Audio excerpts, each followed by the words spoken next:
বাহিছে প্রেম নয়নে লাগিল নেশা কারাজে ডাকিল পিছ। গুড মর্নিং বন্ধুরা, সবাই কেমন আছো? আশা করি অনেক অনেক ভালো আছো। আর আমি কিন্তু একদমই ভালো নেই। তো এখন সময় হলো 7টা 5 হয়েছে। তো দেখতে পাচ্ছ আজকে একটু অন্যরকম পরিবেশ, অন্য জায়গা। তো বুঝতে পারছো দুদিন থেকে আমি ভিডিও 2-3 দিন হলো আমি ভিডিও ঠিকঠাক দিতে পারছি না।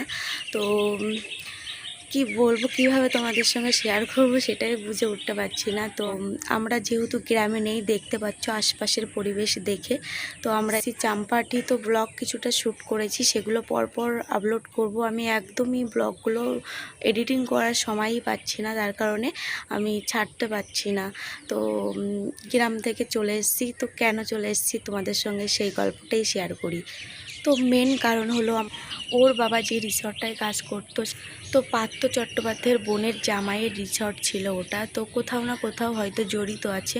তো তার সূত্রে মালিক জেলে এই 1.5 বছর মতন হয়ে গেছে, তবুও রিসর্টটা এতদিন চলছিল, মালিকের বউই চালাচ্ছিল। তো যে পার্টি হতো সেই টাকাগুলো সবাইকে ভাগ করে দিত, ওইভাবে রিসর্টটা চলছিল। তো এই 3 মাস ওদের কোনো স্যালারি দেয় না, তার কারণে আর কতদিন এইভাবে কতদিন সংসার চলে। তো খুব বেশি বেতনও দিত না, যত সামান্য দিত তাই মোটামুটি চলে যেত আমাদের। তো 3 মাস একদম কোনো স্যালারি দেয় না। তো দেবে হয়তো, কিন্তু এইভাবে কতদিন, এই উঠতি বয়সটা যদি আমাদের এইভাবে নষ্ট হয়ে যায় তো ভবিষ্যতে কি হবে। এইসব সব কিছু ভেবে আমরা সিদ্ধান্ত নিলাম, মেয়েও ছোট আছে এখন। তো ভাবলাম আমরা আর এখানে থাকবো না। বিদেশে বলতে তোমাদের সঙ্গে সেই বলছি যতক্ষণ সব কিছু শেয়ার করি। তো আমরা ব্যাঙ্গালোরে যাচ্ছি পরিবারের অল ফ্যামিলির সবাই। তো আমরা ভেবেছিলাম যাব না, কলকাতার দিকে চলে আসব, বা ওইখানে অন্য অন্য রিসর্টও আছে, ওখানে হয়তো কাজ পেত।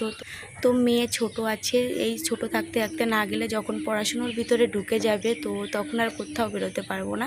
তো আর আমাদের পরিবারের সবাই যাচ্ছে, সেই জন্য আমরা সবাই সিদ্ধান্ত নিয়ে নিলাম যে আমরা যাব। তো তার জন্য জিনিসপত্র গুছাতে, তো টিউশন পড়াতাম তাদের কাছ থেকে টাকা আদায় করতে, তারপরে অঙ্কিতার যেহেতু 5 বছর চলছে, সামনের বছর ওর 1-এ ভর্তি করতে হবে। তো ওইখানে যদি ফিরে আসি 1 বছর পরে তাহলে তো ঠিক হলো, আর যদি না আসি তার জন্য ক্লাসে বইয়ের সেটটাও সংগ্রহ করলাম। তো এই করতে করতে আমি আর সময় দিতে পারছিলাম না, ভিডিও ঠিকঠাক বা মানে স্কিপ নিতে পারছিলাম না, বা এডিটিং করার সময়ই পাচ্ছিলাম না। তো বুঝতে পারছো একটা বাড়ি ছেড়ে চলে আসতে গেলে কত রকম কাজ থাকে, তো সেই সব কাজগুলো করতে হচ্ছে। তার আগে এই আমরা আসলাম আজকে তো বৃহস্পতিবার, বুধবারে এসেছি। তো মঙ্গলবারে আমরা সোমবারে গেছিলাম গোসবা থেকে জিনিসপত্র কিনলাম, ব্যাগ তারপরে আর বাদবাকি যে সমস্ত জিনিস লাগে সব কিছুই প্রায় কিনে নিলাম। তো সেসব কিনতে, সেগুলো গুছাতে, ব্যাঙ্গালোরে নাকি মশলা দাম বেশি বা এরকম ধরনের মশলা নয় নাকি, তার জন্য মশলা নেওয়া, মশলা মিক্সারে সেগুলো গুঁড়ো করা, এইসব নিয়ে অনেক কাজ ছিল। তার কারণে আমি ব্লগই বানাতে পারছিলাম না, বা ব্লগও নিয়েছি টুকটাক, কিন্তু এডিটিং করার সময়টা পাচ্ছিলাম না। তো দেখো এখন এসছি আমার মাসি শাশুড়ির বাড়িতে চাম্পাহাটিতে। তো এইখানে 2 দিন থাকবো, আমার চোখের সমস্যা হচ্ছে তো চোখের ডাক্তার দেখাতে যাব। তারপরে এখানে আমার কাকা শ্বশুরি বাড়ি আছে 2টো, তো সেখানে যাব, মামাদের ওখানেও যেতে পারি। তো আজকে হলো বৃহস্পতিবার, আমাদের শনিবারে 10টা 10:30টার দিকে গাড়ি। তার আগে চোখের ডাক্তার বা পাশাপাশি ঘুরবো, তো সেগুলো তোমাদের সঙ্গে শেয়ার করবো। আর কালকে না আমার সঙ্গে একটা খারাপ কিছু হয়েছে, তো আমি একদমই বুঝতে পারিনি কালকে কি হয়েছে। আমি যে টিউশন পড়াতাম, তো আসার পথে একটা দিদি আমাকে টাকা দিয়েছিল, সেই টাকাটা দিয়েছে। আমি কি করেছি, অত ভাবিনি, আমি টাকাটা দিয়েছি, আমি ব্যাগের ফার্স্ট সেনে রেখে দিয়ে। তো ট্রেনে এত ভিড়, তো কি বলবো। আর আমাদের ব্যাগ হয়েছে 4-5টা ব্যাগ হয়েছে। তো দুটো ব্যাগ ওর বাবার কাছে, দুটো ওর কাকার কাছে, আর দুটো আমার কাছে। তো আমার ব্যাগেও টাকাটা দিয়েছিল, আর আমি কী করেছি, টাকাটা নিয়ে ফার্স্ট ট্রেনের ভিতরে ঢুকে দিয়েছি, একদম প্রথম যেটা।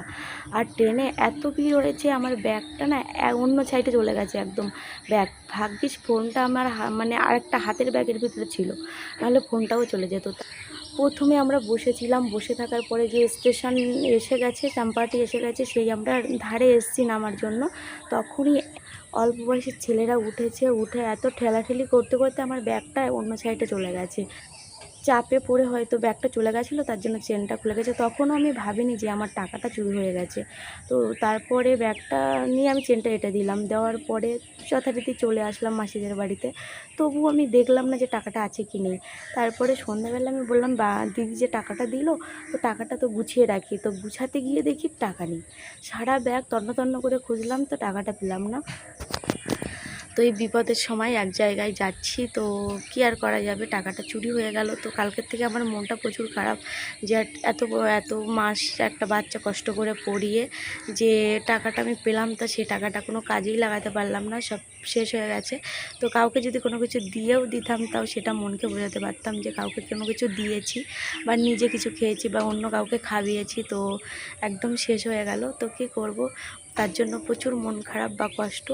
আর যেহেতু গ্রামে ছেড়ে চলে যাচ্ছি, গ্রাম সত্যি আমার খুব ভালো লাগে বা ভালো থাকি গ্রামে। আমরা জানি না, কলকাতায়ও থেকেছি অনেক দিন, তো কলকাতায় সেইভাবে আমার ভালো লাগতো না, বদ্ধ করে। কলকাতা তো আমার একদমই ভালো লাগতো না, গেঞ্জি পরিবেশ, মানে কেউ কারোর সঙ্গে সেরকম মেশে না, যে যার মতন। তো এরকম আমরা ছোটোবেলা থেকে কী বলো তো, খোলামেলা থেকেছি, সবার সঙ্গে মিশেছি, গল্প করেছি, এইভাবে আমাদের দিনটা কেটেছে। তো শহরের এই একঘেয়েমি জীবন সত্যি ভালো লাগতো না, তার কারণে গ্রামে চলে গেছি। তো গ্রামে হয়তো আমাদের থাকা হবে না কোনো দিন, তার জন্য ভগবানও চায় না যেদের গ্রামে, যে যেটা পছন্দ করে তার সঙ্গে সেটা কখনো হয় না, তার বিপরীতটা হয়। তো আমরা যেটা পছন্দ করেছিলাম তার বিপরীতটা আমাদের সঙ্গেও হয়েছে বা হচ্ছে। তো চলে যেতে হচ্ছে দেশ থেকে বিদেশে। তো জানি না সেখানে কিভাবে চলবো, কিভাবে থাকবো, তো বা শ্যুট হবে কি না, সব কিছু তোমাদের সঙ্গে যতটুকু পারবো, যতটুকু সম্ভব ততটুকু তোমাদের সঙ্গে অবশ্যই শেয়ার করব। তাই বন্ধুরা, তোমাদের কাছে একটাই রিকোয়েস্ট, আমাদের ভিডিওটি তোমরা বেশি বেশি করে দেখো, লাইক কমেন্ট সাবস্ক্রাইব করো, শেয়ার করো, যাতে অন্য অনেকেই তো আছে, তাদের মতন আমরা যেন এক জায়গায় দাঁড়াতে পারি, তোমাদের সুন্দর সুন্দর ভিডিও বা আনন্দ দিতে পারি। তো বিদেশে না ঘুরে এক জায়গায় সেটেল হয়ে থাকতে পারি। তো তোমাদের উপর নির্ভর করবে, তোমরা যদি আমাদের পাশে থাকো বা সাপোর্ট করো, তাহলে আমাদের হয়তো বিদেশে ঘুরে না থেকে দেশে আমরা সুন্দর সুন্দর কিছু তোমাদের সঙ্গে শেয়ার করতে পারবো। তো তোমাদের উপর নির্ভর করছে যে আমরা বিদেশে কতদিন থাকবো। তোমরা ভিডিও তো আমি কন্টিনিউ করব, তাই ছোট হলেও করব, আর সুযোগ পেলে বড় কিছু করার চেষ্টা করব। আর তো শ্বশুর শাশুড়ি দেওর আমি আমার বর সবাই যাচ্ছি, দুটো টাইম হয়তো কাজ হবে, একটা টাইমে আমরা যাব, একটা টাইমে আমার শ্বশুর শাশুড়ি যাবে। মেয়ে যেহেতু একজনকে রাখতে হবে, তো এখন ওইখানে না গিয়ে তো পরিস্থিতি বুঝতে পারছি না, ওইখানে গিয়ে ডিটেলসে তোমাদের সব কিছু জানাবো, আর কি করছি কি বৃত্তান্ত সব কিছু শেয়ার করব। তো আমাদের ভুলে যেও না কেউ, এইভাবে আমাদের সাথে থাকো, পাশে থাকো, আমাদের সাপোর্ট করো। আর আমি কালকের থেকে সত্যি খুব মন খারাপ বা কষ্ট পেলাম যে এত দিন পড়িয়ে যে টাকাটা পেলাম, সে টাকাটা কোনো কাজেই লাগাতে পারলাম না, তো সেটা চোরের পেটে চলে গেল। তো সবাই বলছে তো মন খারাপ করার কিছু না, তো আমাকে বলছে যে তুমি সাবধানে রাখতে পারিনি, ভিতরে রাখতে পারতো, জানো তো গাড়ি ঘোড়া এরকম চুরি হয়, এইভাবে বলছিল। তো আমি বুঝতে পারিনি, এর আগেও কলকাতায় আমি অনেকবার এসেছি, কিন্তু এই সামনেই ছিল, কিন্তু এত ভিড়ে তো আমি কি বলবো, আমি নিজেও বুঝতে পারিনি টাকাটা চুরি হয়ে।